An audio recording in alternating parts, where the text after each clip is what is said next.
S'engager à transmettre pour que jamais rien ne s'efface, voilà l'objectif de l'événement Zikaron Bassalon.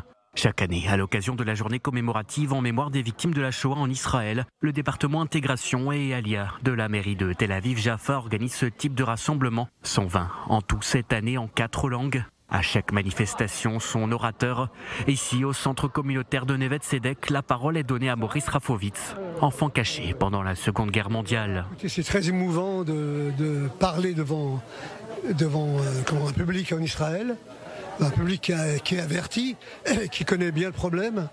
Et moi, chaque fois que j'évoque le souvenir personnel de ma famille, j'ai les larmes aux yeux. Né à Paris en 1938, Maurice Rafovitz est le cadet d'une fratrie de 3. Ses parents ont émigré de Pologne en France 20 ans plus tôt. Le 14 juillet 1942, il est atteint de diphtérie. Opéré à l'hôpital, il échappe miraculeusement à la rafle du Veldiv.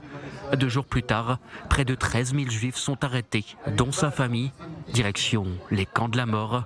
Seul son père reviendra vivant. Exfiltré clandestinement de Paris, sa famille maternelle et lui, près de la direction des Alpes françaises. On avait des faux papiers. Je vous dis, on était la famille Morel. Moi, j'étais petit, donc j'avais pas de papier personnel.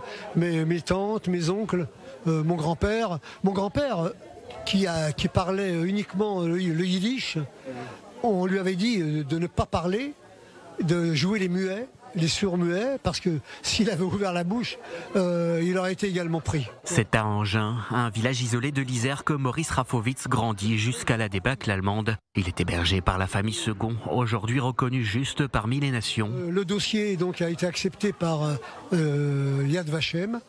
Ils sont juste parmi les nations et la cérémonie se fera donc à Sassenage dans les Alpes françaises, probablement à la fin de l'année.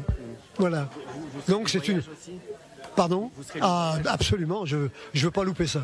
À la Libération, il rejoint la capitale. Les retrouvailles avec son père sont pour le moins compliquées.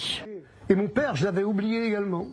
Et quand je l'ai vu, pour moi, c'était un étranger. Et on a eu du mal à se retrouver tous les deux. Lui, peut-être manque de psychologie, et moi également. Donc on est restés pendant beaucoup d'années loin l'un de l'autre. Et en parlant de ma mère, je l'ai attendu très longtemps. Plus le temps passe, et plus je crois que je l'attends. C'est incroyable. Un discours bouleversant qui a touché le cœur des spectateurs présents. C'est très émouvant parce que l'histoire personnelle du père de Olivier Rafovitch est une histoire poignante. Perdre sa mère sur des dizaines d'années, c'est un événement fantastique. Qui n'a pas eu des larmes? Donc rien que cet événement-là en tant que tel est important. C'est une histoire que malheureusement je connais parce que c'est celle de mes grands-parents et parents qui eux ont été cachés pendant la guerre et mes grands-parents eux ont été raflés des deux côtés. Très heureux d'avoir écouté ce témoignage parce que c'est empreint de vérité et de franchise et l'émotion qu'il a exprimée est encore vive malheureusement. Médecin pendant plus de 40 ans, Maurice Rafovitz a fait son alia il y a 10 ans. Il habite désormais en Israël. Depuis leur création en 2011, les soirées Zikaron Bassalon ont permis à plus de 2 millions de personnes, dans 65 pays différents, d'entendre les témoignages de survivants de la Shoah. Merci. Merci.